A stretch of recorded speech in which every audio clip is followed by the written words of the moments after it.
আসসালামু আলাইকুম রহমতুল্লাহি ওয়া বারাকাতুহু। ওয়ালাইকুম আসসালাম। আল্লাহ পাক ভালো রাখছে আপনাকে। আলহামদুলিল্লাহ।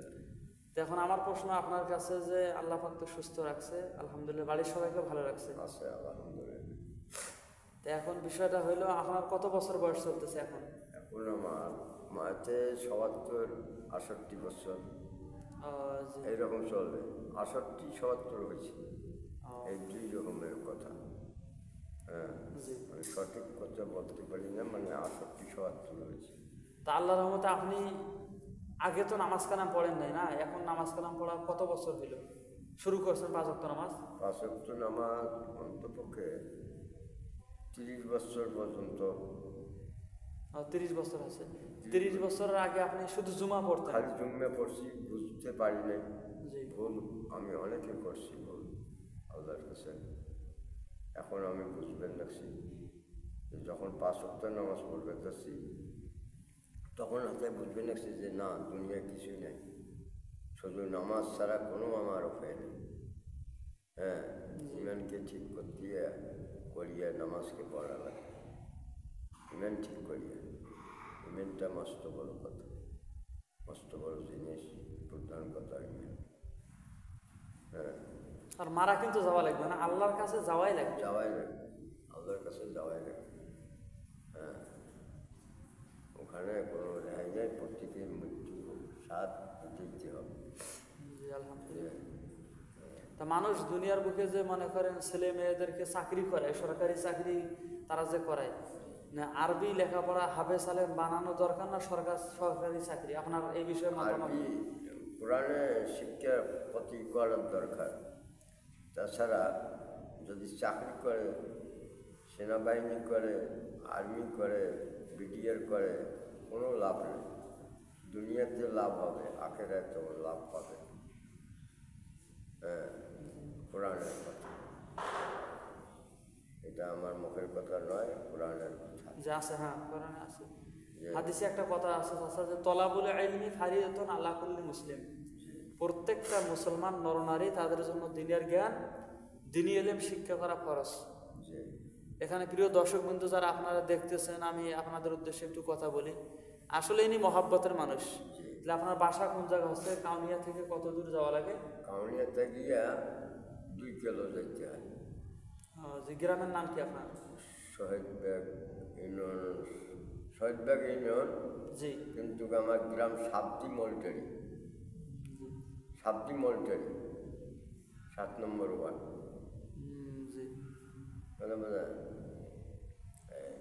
তো আলহামদুলিল্লাহ, আপনার সাথে কথা বলি ভালো লাগলো আমার।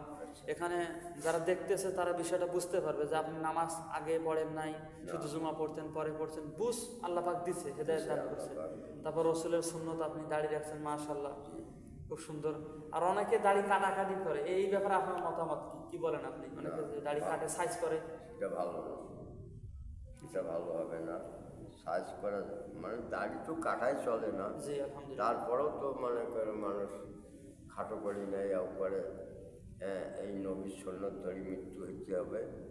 কিন্তু আল্লাহ পাক এইটা তো প্রমাণ, দুনিয়াতে সম্মান পাওয়া যায়। এই দাড়ি আঁকার জন্য যদি সালাম দেয়, তার কারণে আমাকে সালাম দেয়, এই এই নবীর সুন্নত দেখে। তাছাড়া সালাম দিত না আমার। আসলে ইনি একটা খুব সুন্দর কথা বলছে এখানে। আমি দেখছি যে কিছু কিছু লোকের দাড়ি নাই, খালি মোস। মুসলমান না হিন্দু চিনার কোনো কায়দা নেই, চাচা, বাস্তব কথা। হ্যাঁ, ঠিক আছে। তো এখন তাদেরকে চিনার কোনো কায়দা নেই। ইনি গুরুত্বপূর্ণ একটা কথা বলছে। এই জন্য আমরা প্রত্যেককে চেষ্টা করব, যারা ভিডিওটা দেখতেছেন সবাই যেন রসুলের সুন্নতটা রাখতে পারি। রাখতে পারি। আর ইনি আগে না জানাতে ভুল করছে, এখন জানার পরে থাকিয়ে আপনি নামাজ কালাম ধরছেন, রসুলের সুন্নত রাখছেন, দেখেন। আর এখনকার ছেলে মেয়েদের প্রতি আপনার কি একটা কথাবার্তা যে তারা নামাজ কালামে আসুক অথবা ধার্মিকতা হোক, সময়টার কদর করুক, মূল্যায়ন করুক, এ বিষয়ে আপনি কি বলেন? তারা সময়টা অনেকে খেলাধুলা নষ্ট করতেছে, লেখাপড়া করে না, তাদের ব্যাপারে আপনি একটু কিছু বলেন।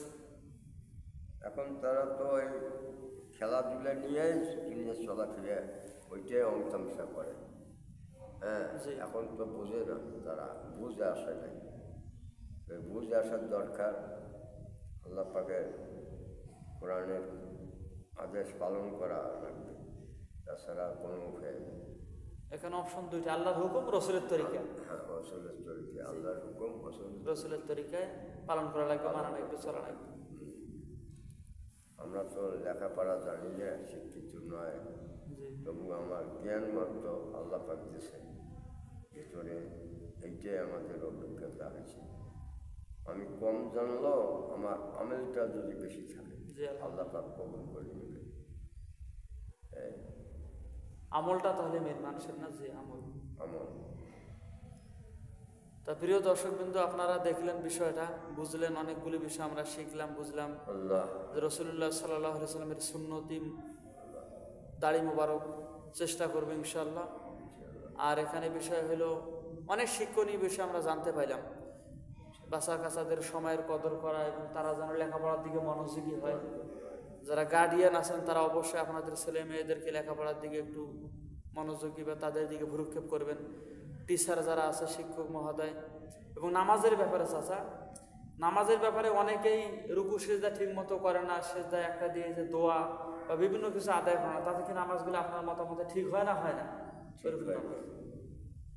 আপনি 2 রাকাত নামাজ পড়তেছেন, পাশে একজন 4 রাকাত নামাজ পড়ে বসিয়েছে, কি একটা অবস্থা! হ্যাঁ, এটা আমি দেখেছি। আমি একটা লোকের দেখছি, প্রমাণ করি। আমি যত চেষ্টা করি তার নামাজ আগে হয়ে যায়। কারণটা কি? সে কি কেমন করিয়ে নামাজ পড়িয়ে জুম্মা মসজিদের নামাজ মনে করো যায়া তায়া তুমি যে সুন্নত করলাম 2 রাকাত, পরে 4 রাকাত জহরের সুন্নত করলাম, মানে একটু দায়িত্ব মানে যাও নামাজ। আমি ডাক্ত করে দিলাম 4 রাকাত। আমি যে 5 ওয়াক্ত নামাজটা পড়লাম 5 দিন 7 দিন পড়ে যায়, ওখানে আমি দাখিল পড়লাম, দখলুল মসজিদ নামাজটা পড়লাম। পড়ার পরে বসিয়ে খুতবা শুনলাম, ওইতে আমার 2 রাকাত আদান হলো। ইমামের সঙ্গে 2 রাকাত আমার ফরজ নামাজ পড়লাম। হজের নামাজটা আমরা পড়লাম, পড়িয়ে যে আমাদের 4 রাকাত সুন্নতের আবার 4 রাকাত পড়তে হবে, 8 রাকাত নকল পড়া লাগবে, 2 রাকাত নাই, একেবারে বিদায়। প্রিয় দর্শকবৃন্দ, আপনারা এখানে শিক্ষণীয় বিষয় নিয়ে গুরুত্বপূর্ণ কথা বলছে। আমাদের সমাজে এখন রানিং দেখা যাইতেছে, মানে ফরজটা পড়িয়ে দৌড় মারে। হ্যাঁ, সুন্নত আর এখানে নফল নাই। এখানে কমিটি বিন্দু আছে, তাদের কিন্তু একটা কর্তৃত্ব আছে, বা ইমাম যিনি আছে উনি কিছু বলতে পারে যে সম্মানিত মুসল্লি, আপনারা শুধু ফরজ 2 রাকাত পড়ে যান কেন, সুন্নত তাও পড়ে যান, নফলটাও পড়ে যান। পড়ি দেখায় শুনে যে সুন্নতের মহা একটা আছে, নামাজ পড়িয়ে ফরজ নামাজ পড়ি চলে যান, সুন্নত পড়েন না। তাহলে সুন্নত কেন আল্লাহ পাক দিয়েছে? সুন্নত নামাজ তাহলে সুন্নত কেন দিল? সুন্নত দরকার ছিল না, দরকার ছিল না।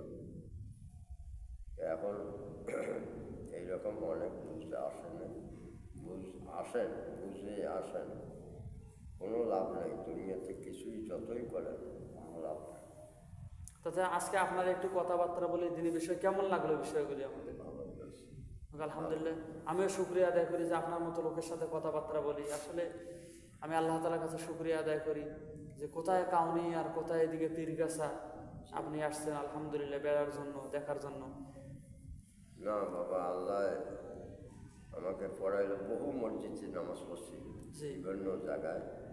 তবে আল্লাহ পাক আমার একটা নিয়ত এখনো পূর্ণ করে নাই। তবে আল্লাহর ঘরে আমি যে সকলে আল্লাহ পাক যদি আমাকে আল্লাহ তৌফিক দেয় যে আমি মক্কা মদিনায় যাইতে আশা আছে। আলহামদুলিল্লাহ, খুব সুন্দর নিয়ত করছেন। যদি আল্লাহ পাক আমাকে আশা পূর্ণ করে এই বয়সে, তাহলে আমি কাবা ঘরে যাই 2 রাকাত নামাজ পড়ব। আলহামদুলিল্লাহ, আল্লাহ পাক কবুল করুক। আপনারা যারা প্রিয় দর্শক বিন্দু সবাই দোয়া করবেন চাচার জন্য। আর আমাদের সবারে হজে যাওয়া দরকার নেই, কি বলেন আপনি? ফরজ, জীবনে একবার হজ ফরজ, মানে শক্তি সামর্থ্য আছে অবশ্যই আমরা যাবো ইনশাল্লাহ। আর হজে যাওয়ার আগে একটা বিষয় আছে, আপনাকে কথা বলি যে ওই ব্যক্তিরা যদি ছেলে সন্তান মেয়ে যদি থাকে, তাদের হক সম্পত্তি বুঝে দিয়ে না যায়, এটা একটা কেমন বিষয়? বুঝে ক্লিয়ার করে দিয়ে যাওয়াই ভালো, বন্টন করে দেওয়াই ভালো। সেই তো সকলেই করে না।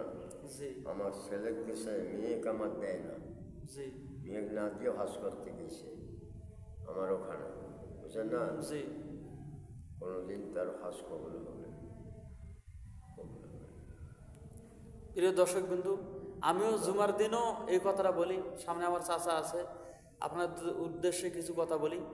আমি বলছি যে আসলে আপনারা যান, সামর্থ্য হয়েছে হজ ফরজ, আপনার ছেলের সম্পত্তি, বোনের সম্পত্তি, ভাই ভাগার যারা আছে সবগুলা মিটমাট করে খুব সুন্দর করে এলাকাবাসী তাদের হক আপনি বুঝাই দিয়ে যাইতে পারেন। জি। হক আদায় করিয়া যাইতে হবে। আর আমরা যেহেতু মুসলিম জাতি, মুসলমান, আমাদের কোরআন হাদিস অনুযায়ী সমস্ত হকগুলি পালন করা দরকার। দেখা যাচ্ছে যদি অসমাপ্ত করি, পালন না করে কিছু কিছু বেধর্মীরা তারা মাথা ছাড় দিয়ে ওঠে, তারা বলে অমুক মুসলমান, সে হজে গেছে, বোনের সম্পদ এখনো দেয়নি, না, সে পাক্কা নামাজই নাকি, নামাজ পড়ে মানুষের সঙ্গে ভালো ভাষায় কথা বলে না। তাছাড়া আছে না এই বিষয়গুলি? ঠিক আছে। দুঃখ লাগে, আমার অনেকগুলি বিষয় দুঃখ লাগে, মানুষের কীতি কালচার, আচার আচরণ, ব্যবহার, এই জন্য আমাদের এগুলো ঠিক করা দরকার। তো যাই হোক, আজকে যতটুকু আলোচনা করলাম আপনারা শুনলেন, দেখলেন। আল্লাহ পাক আমাদের জানা মানা বুঝা আমল করা তৌফিক দান করুন, আমিন। আপনার আর কোনো কথাবার্তা আছে নাকি? না, ঠিক আছে। আপনার আর মনে কোনো কথাবার্তা নেই না? হ্যাঁ, ঠিক আছে। আল্লাহ পাক যেন বিশেষ করে সবাই দোয়া করবেন যেন এনাকে হজে নিয়ে যায় আল্লাহ পাক। এবং আমারও খুব আশা আকাঙ্ক্ষা হজে যাব, এবং আল্লাহ পাক একটা প্রতিষ্ঠান সেরকম করার তৌফিক দান করুক। আমাদের সবার জন্য, মাদ্রাসার প্রতিষ্ঠানের জন্য দোয়া করবেন ইনশাআল্লাহ। ওয়া আখিরিদা ওয়া আনা আনিল হামদুলিল্লাহি রাব্বিল আলামিন।